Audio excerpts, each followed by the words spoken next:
माता जी, पिताजी आज कहाँ तशरीफ ले गए हैं? बेटा, पहले खा पी लो और शक्कर की दुकान का लो, फिर सब कुछ मालूम हो जाएगा। नहीं माता जी, पहले पिताजी के दर्शन पाएंगे और फिर अंजल को भूल पाएंगे। मेरी राधे जान, दुनिया की ये पैदाइश तुम्हें अच्छी तरह से मालूम है कि जो भी इस हमारी संसार में जन्म लेता है वो एक ना एक दिन मृत्यु लोक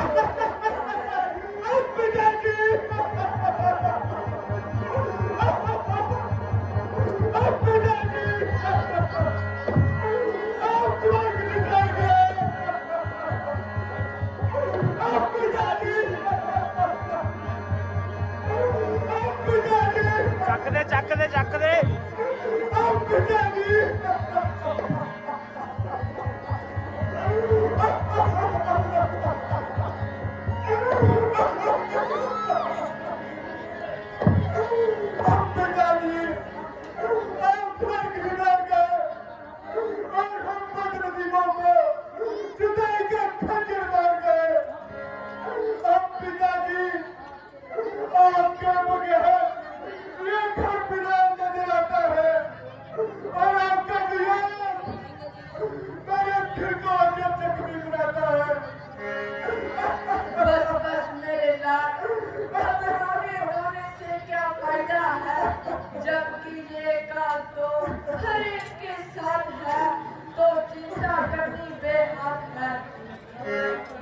माता जी, ये तो आपका सत्य फरमाना है कि जहाँ से हर एक ने कूच कर जाना है, मगर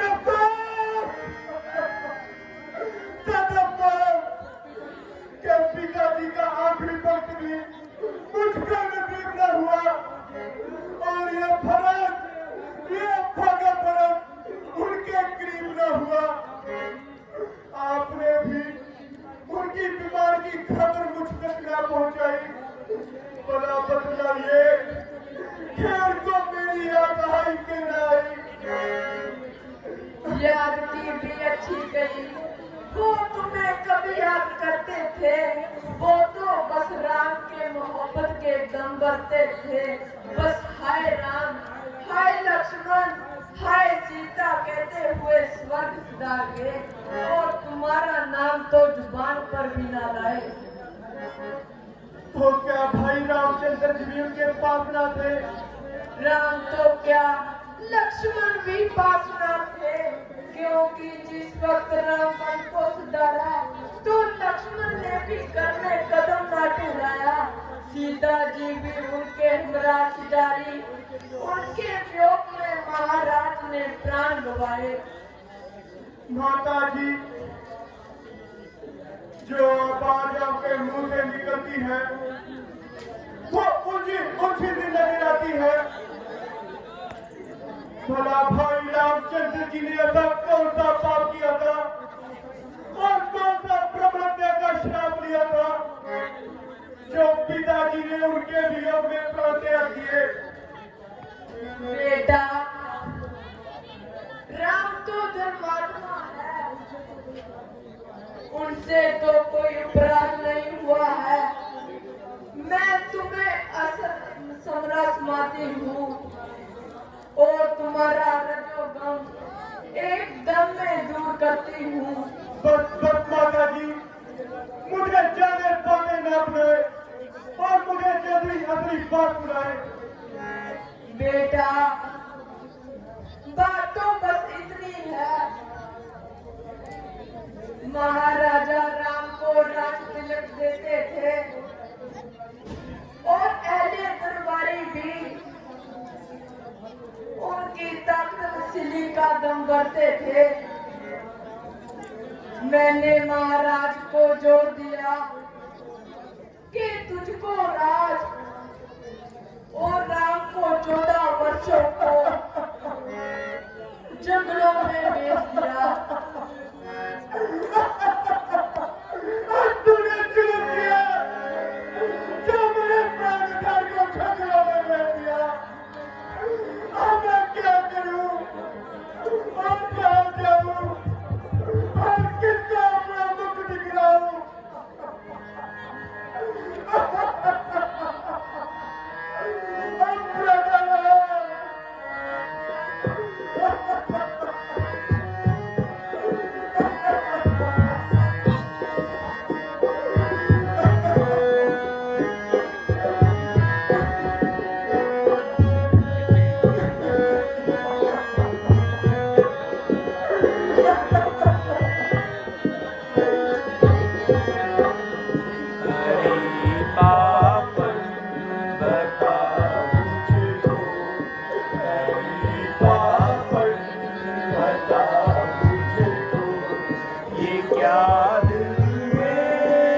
जारी है दिया पर दे रघुकुल को अयोध्या भी उजाड़ी है पावन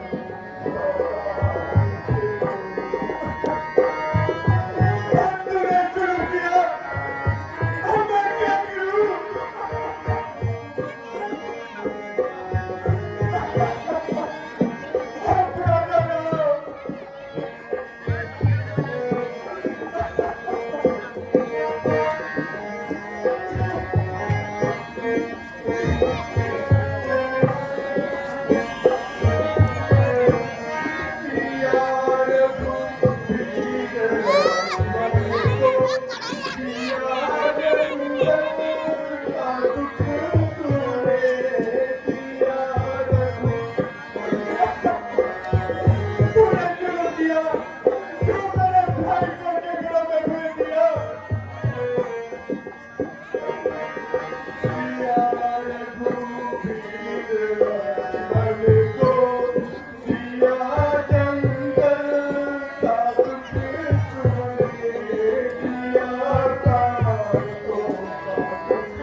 तो हमें अवध कौन कहते। अब राज सिंहासन की शोभा बढ़ाओ और न्यायकारी बनकर प्रजा को सुनकर जाओ।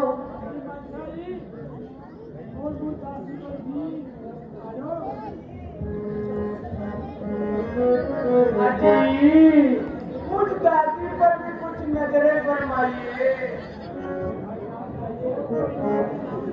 और कोई भारी नाम दिलाइए। हाँ बेटा, पहले इसे खुश करना होगा, फिर राज सिंहासन पर कदम धरना होगा, क्योंकि ये सब इसी की मेहरबानी है जो तुझे मिली अब वक्त की राजधानी है। मैं तो भूल ही जाती थी, कोई बात भी ना करने पाती थी, पर इसने एक मौके पे समझाया, नसीबों मार फरमाया, एहसान चलाया, अजीब किस्म का ढंग सिखाया और तुझे इस गद्दी का हकदार बनाया। ओ मुख्तार नाहजार, क्या सब तूने इसका बीज बोया है? तेरी इस पक्कारी का ना पंचारी का तुझे अभी सारी नाम दिलाता हूँ और अभी मजा चुकाता हूँ।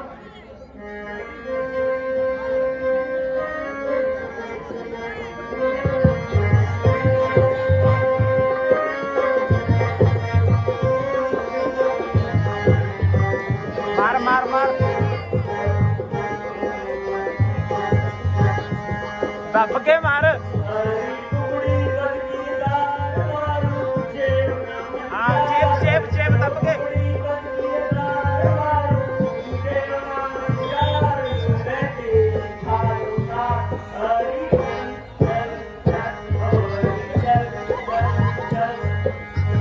दब के मार दब के पता लगे।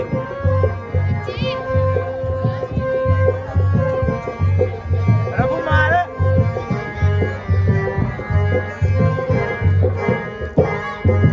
जेब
हाय हाय, तुम इस बेचारी को क्यों पिछाड़ रहे हो और अपने हाथों की खुजली इस बेगना पर क्यों उतार रहे हो? बस बस, अगर तुम भी बीच में आई तो इसी तरह हड्डी पसली करवाओगी। राम शत्रुघ्न, तुम उल्टानी करते हो और रघुकुल की हानि करते हो। इसका तो बीच में यूं ही बहाना है, इस पर तो हाथ पीछा ही उठाना है। भ्राता जी, ये सब पापड़ इस पापड़ से ही पहले हैं। जी वाह, खूब इनाम दिया, अच्छा इनाम दिया। हाय हाय, मेरी तो हड्डी पतली एक डाली, उस बुढ़िया की तो जान निकाल डाली। दादा, चली जाए यहाँ से, वरना फिर फिक्स हो गया। एफडी हो गया। एफडी अब तो तुम्हारे आगे हाथ जोड़ती हूँ और इस बारी को भी जोड़ती हूँ।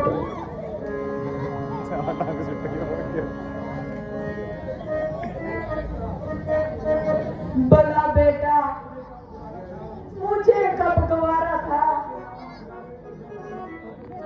कि राम सिंहासन पर बैठकर हुक्म और मेरी आंखों का तारा तबेदार कहलाए।